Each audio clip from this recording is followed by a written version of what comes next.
Welcome to another edition of the Nightly Nugent. Ted, you have just been tearing it up on stage all across the country. I notice you're in a hotel room as you're out on your Detroit Muscle Tour. Tell us where you are and tell us what you got going this week. Well, Keith, I wrote a song years ago called Working Hard, Playing Hard, and that describes you and me and everybody we know, our hunting buddies, all the families that are in the asset column of America. So greetings, global Earth, from the wilds of the rock and roll Ted Nugent Detroit Muscle Tour in Saturday 2022.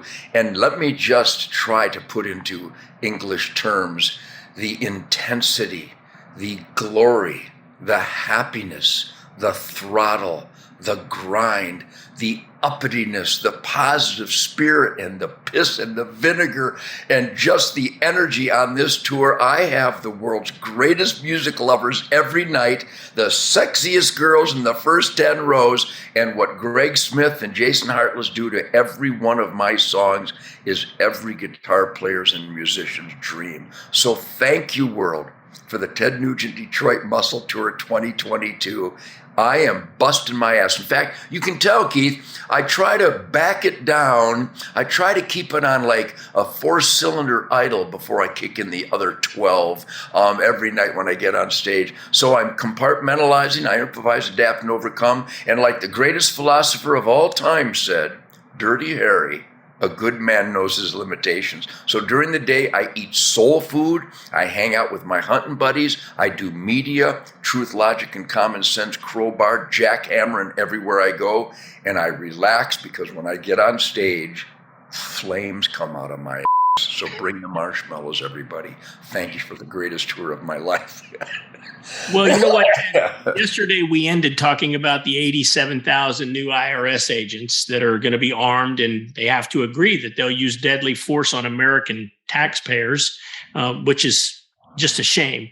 That all is true because of and I put this in quotes, the Biden's new Inflation Reduction Act, although the CBO, which is the Congressional Budget Office, which is supposed to be the nonpartisan group that kind of does all the math and crunches the numbers to see if the bill's going to do what it says.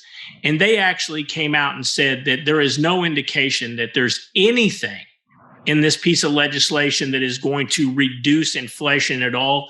So it's misnamed at its very best when it's called the Inflation Reduction Act, because it's quite frankly not going to reduce inflation. But what we know it's going to do, it's going to raise taxes, which is going to hurt blue-collar America. And I want to read you a quote from an article I just read. It says, therefore, to remain globally competitive, U.S. manufacturers would face pressure to cut labor costs or scale back their U.S. operations. And this means, and this is heartbreaking to me as somebody who spends every one of his days fighting for blue-collar union workers, this means fewer jobs and lower wages. What's your take? I know you've looked over everything on this act. What's your immediate take besides the IRS agents? Well, again, if people would just look into the minutia and try to comprehend the gobbledygook and these outrageously bloated cosmic bills and laws and regulations that keep getting passed. I didn't authorize the transfer of nearly $1 trillion of my hard tax-paid dollars military equipment to the Taliban. Did you vote for that? I don't remember voting for that.